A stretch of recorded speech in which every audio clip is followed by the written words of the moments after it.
اعوذ باللہ من الشیطان الرجیم۔ سورہ آل عمران آیت نمبر 7 انشاءاللہ آج ہم پڑھیں گے۔ بسم اللہ الرحمن الرحیم۔ هو الذی، وہ ذات ہے، انزل علیک الکتاب، جس نے آپ پر کتاب اتاری، منہ آیات محکمات، اس میں محکم آیات ہیں، ہن ام الکتاب، یہی اصل کتاب یا اصل مقصود ہے، وَأُخَرُ متشابہات، اور کچھ دوسری آیات مشتبہ ہیں، ذو معنی ہیں۔ فَأَمَّا الَّذِينَ فِي قُلُوبِهِمْ زَيْغٌ، بس رہی بات ان لوگوں کی کہ جن کے دلوں میں بیماری یا ٹیڑھا پن ہے، فَيَتَّبِعُونَ، تو وہ پیروی کرتے ہیں، پیچھا کرتے ہیں، مَا تَشَابَهَ مِنْهُ، ان کی کہ جو مشتبہ و ذو معنی ہے، ابتغاء الفتنۃ، کسی طرح کسی فتنے کی تلاش میں، وابتغاء تأویلہ، یا اس کے اصل مقصود کی تلاش میں، وما یعلم تأویلہ، اور در حقیقت نہیں جانتا کوئی بھی اس کا اصل مقصود، الا اللہ، سوائے اللہ کے۔ والراسخون فی العلم، اور جو پختہ علم والے ہیں، یقولون، وہ کہتے ہیں، آمنا بہ، ہم اس پر ایمان رکھتے ہیں، کل من عند ربنا، یہ تمام ہمارے رب کی طرف سے ہے، وما یذکر، اور نہیں نصیحت حاصل کرتا، الا مگر اولو الالباب، جو عقل والا ہے۔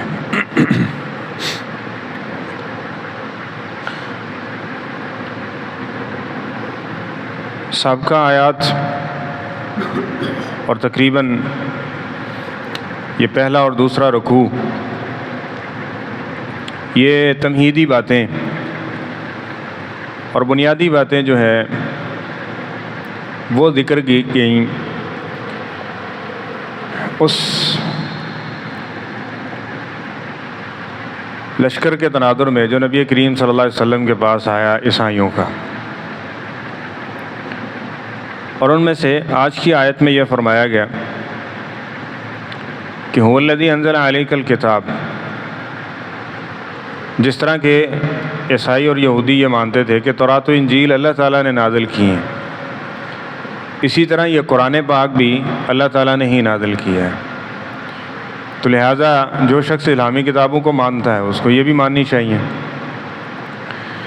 اور اس کے بعد اگلی چیز یہ ذکر کی کہ منہ آیات و محکمات، اس قرآن پاک میں دو قسم کی آیات ہیں،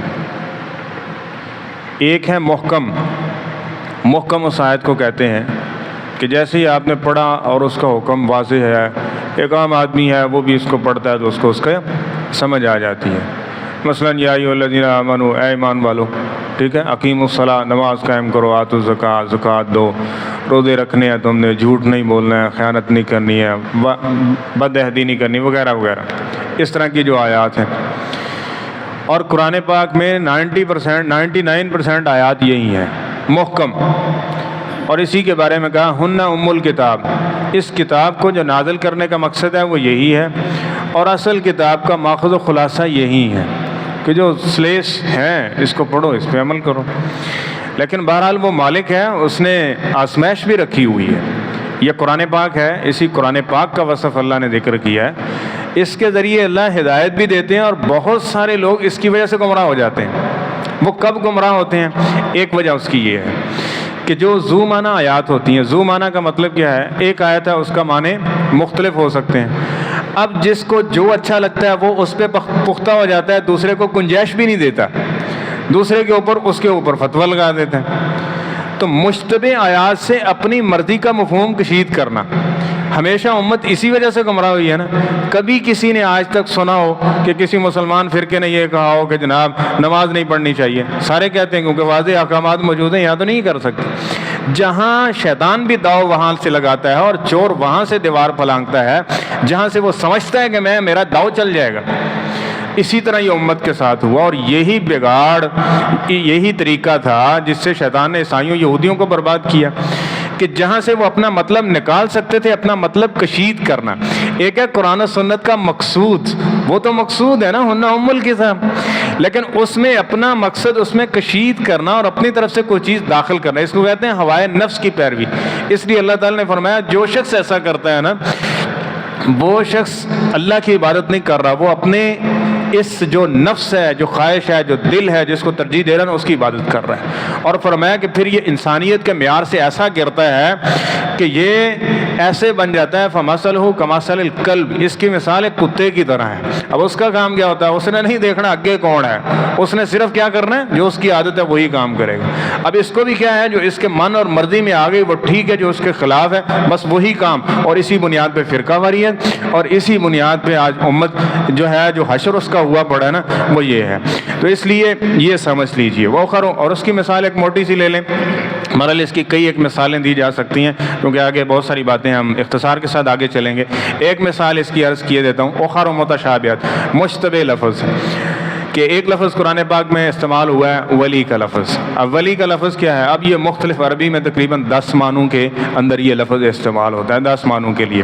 اب ہوتا اس میں کیا ہے کہ جس تناظر میں وہ ذکر کیا جاتا ہے، سیاق و سباق کو لیا جاتا ہے، کس بندے کے لیے ذکر کیا جا رہا ہے، اس کو دیکھ کے اس کا معنی مراد لیا جاتا ہے۔ مثلا ایک جگہ ذکر کیا اللہ ولی الذین آمنوا، اللہ تعالیٰ کیا ہے؟ مومنوں کا ولی ہے۔ اب ولی کا معنی دوست بھی ہے، اللہ مومنوں کا دوست بھی ہے، ٹھیک ہے۔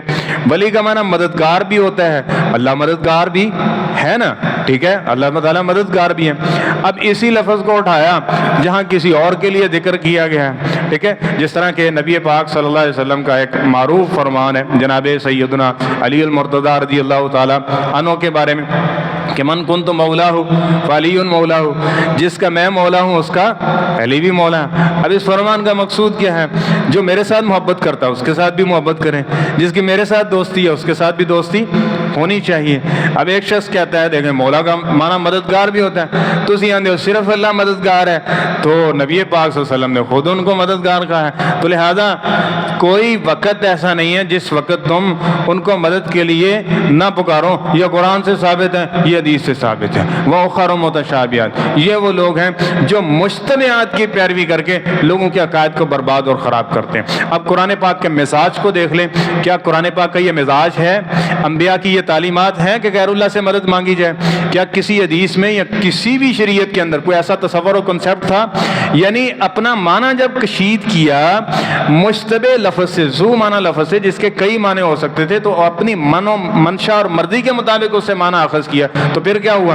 اتنا بڑا جرم کیا کہ سارے عمل مقبول جو ہے نا وہ بھی برباد ہو گیا۔ کیا ہے؟ شرک کی وجہ سے سب کچھ ایسا ہو جاتا ہے نا۔ اسی طرح اور بہت ساری مثالیں لے لیں گے، تو جو جس کو اچھا لگتا ہے نا، آج کل کا دور ہے اٹ پٹو دے تھلو مفتی لبن ڈیا ہے نا، ڈاکٹر کے لیے، انجینئر کے لیے، اس کے لیے ڈگری چاہیے، محنت کرنا پڑتی ہے، اصول و ضوابط چاہیے، ہے نا، تو لیکن دین کا فتویٰ شتویٰ دینے کے لیے کچھ بھی ضرورت نہیں ہے۔ جو جس کے منہ میں آیا ہر بندہ یہ کہہ رہا ہے میرا موقف یہ ہے، میرا موقف یہ ہے، میرا موقف یہ ہے، میں یہ سمجھ رہا ہوں، میں یہ، یعنی جس کا جی چاہتا ہے۔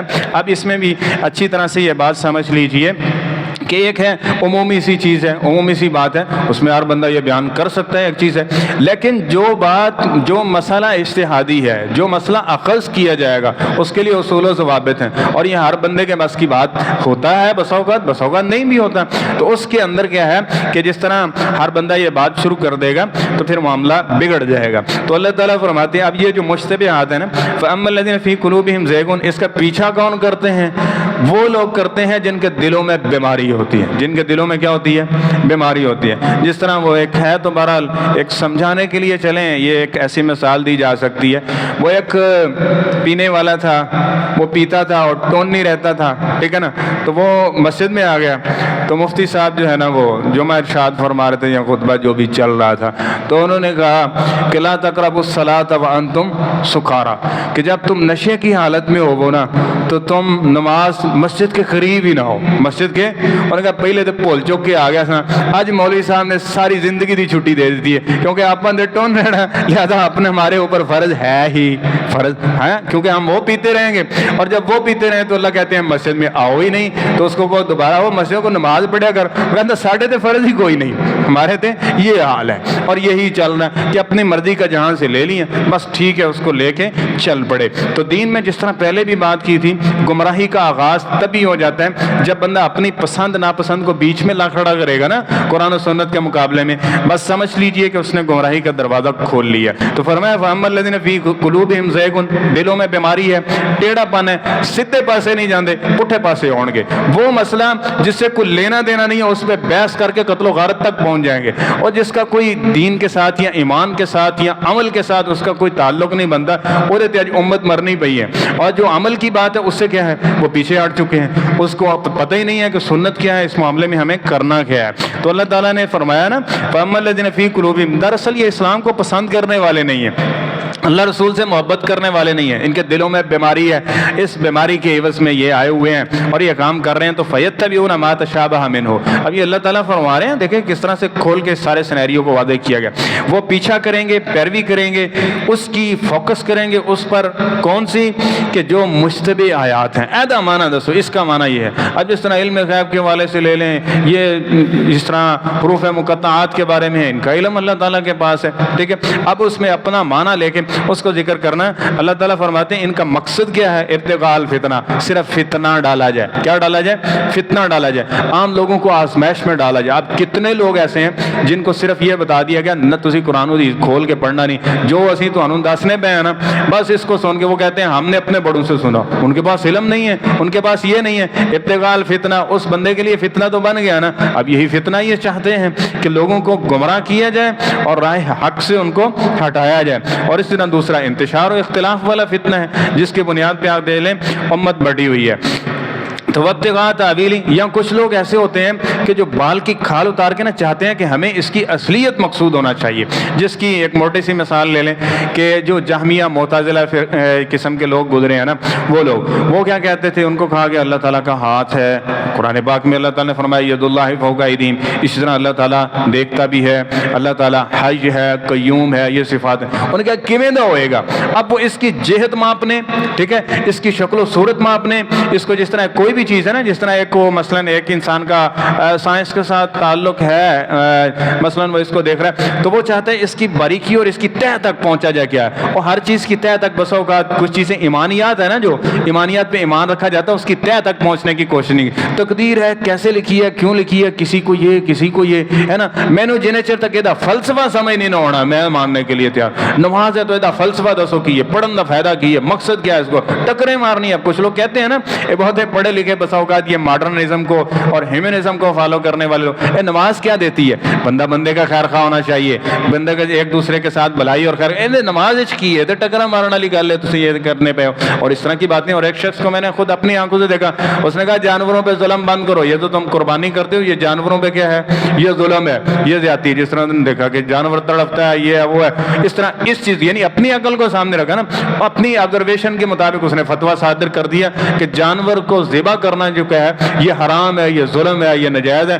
اب وہ بوڑھا کو 60-70 سال کا ہوگا, وہ بینر لے کے اس نے اپنی زندگی کا یہی ماٹو اور مقصد بنا لیا کہ میں نے جانوروں کو ظلم سے بچانا ہے. اب ساری زندگی اس نے وقف کر دی اس کے لیے, اور وہ یہی کام ہے, لاہور کی گلیوں میں گھوم رہا ہے, بینر اس نے اٹھایا ہوا ہے, یہی کام کر رہا ہے کہ تم ظلم بند کرو, ظلم بند کرو. اب یہ کیا ہے کہ اپنی عقل کو, اپنی فہم, بعض چیزیں ایسی ہیں جس طرح میں نے پہلے ذکر کیا کہ ایمانیات ہیں, اللہ تعالیٰ ہے, کیسے ہے, کہاں ہے, جس طرح اس نے ذکر کر دیا وہ عرش پر ہے, اس نے جو صرف ذکر کر دی وہ ہے, کس طرح سی ہے, جو اس نے بتایا نہیں وہ علم اس کے سپرد ہے, ہم اس کا پیچھا کرنے والے نہیں ہیں, جو بتا دیا اس پر ایمان رکھیں گے. تو فرمایا حالانکہ کچھ آیات اور کچھ چیزیں ایسی ہیں, یہ سن لیجئے, وَمَا يَعْلَمُ تَأْوِيلَهُ إِلَّا اللَّهُ, ان کا اصل مقصود صرف اللہ جانتا ہے. اصل مقصود کون جانتا ہے, صرف اللہ جانتا ہے. کہتا نہیں مینوں جنہیں چاہتا کہ اس کی کیوری چوری اور اس کی بنیاد یہ سمجھ نہیں آئے گی, نہیں میں اس پر ایمان نہیں لاؤں گا, ہے نا, تو پھر گمراہ ہوگا کہ نہیں ہوگا, یقینی بات ہے.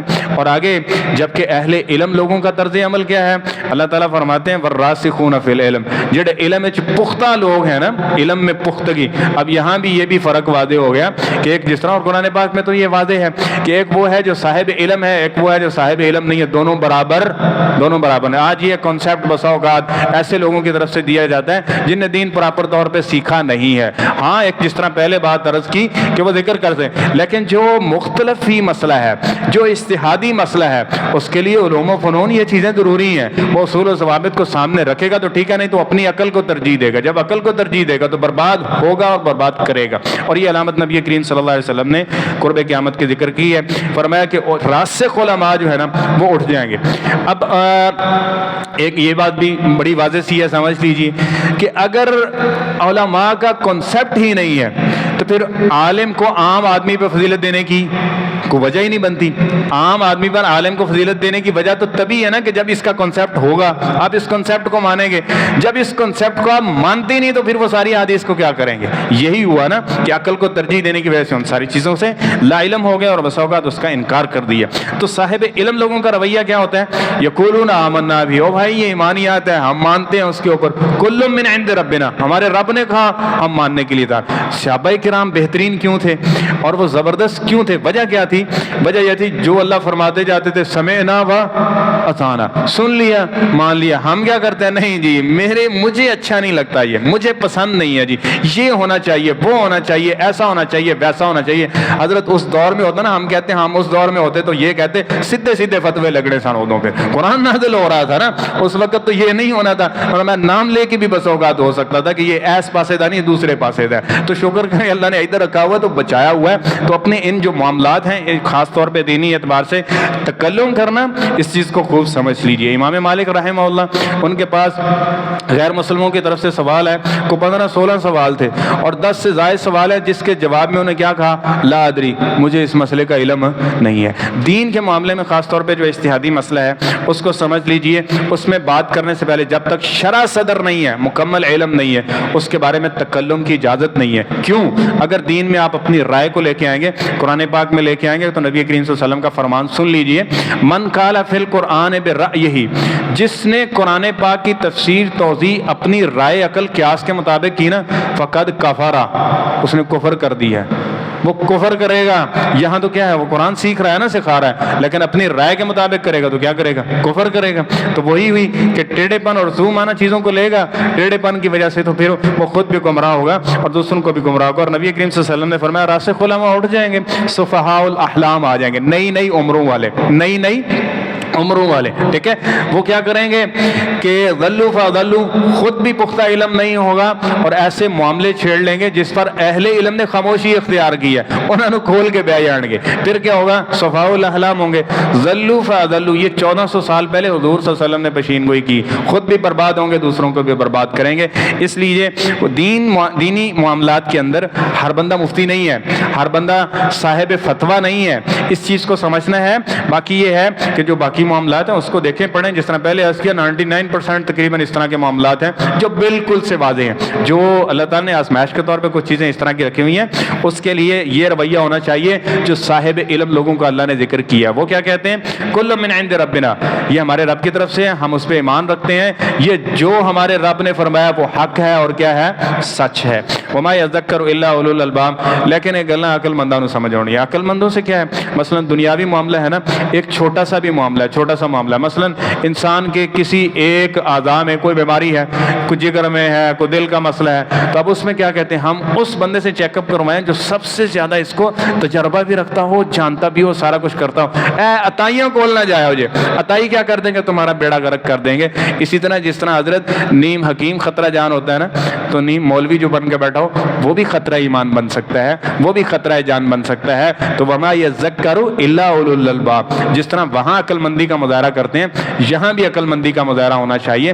جن چیزوں کو ایمانیات میں شامل کیا گیا ہے ایمانیات میں رکھیں، جہاں عمل کی بات ہے عمل کے بارے میں سوال کریں، اس کو درست کرنے کی کوشش کریں۔ باقی جو معاملے ڈھپ دیے گئے ہیں، ختم کر دیے گئے ہیں، ان کو دوبارہ چھیڑ کے امت میں اختلاف یا انتشار یا اس ذو معنی الفاظ کو لے کے اپنی معنی مرضی کا مفہوم کشید کرنا، اس راستے پہ مت جائیے گا، وگرنہ اللہ تعالیٰ نے اس کو فتنہ پرور راستہ قرار دیا ہے، اور یہ ہوگا کہ یہ خود بھی گمراہ اور دوسروں کو گمراہ کرنے والے راستے کے اوپر بھی چلیں گے۔ قرآن پاک پڑھیں، احادیث پڑھیں، سیکھیں اس پہ عمل کریں، لیکن جہاں پہ کوئی اشکال ہو، جو صاحب علم لوگ ہیں، ماہر لوگ ہیں اس کے بارے میں، ان سے سوال کریں تاکہ گمراہی سے بچ جائیں اور جو صحیح جو اس میں راستہ ہے یا موقف ہونا چاہیے وہ انسان تک پہنچ جائے۔ اللہ تعالی ہمیں گمراہیوں اور فتنوں سے محفوظ فرما کے صحیح معنوں میں دین پہ چلنے کی توفیق عطا فرمائے۔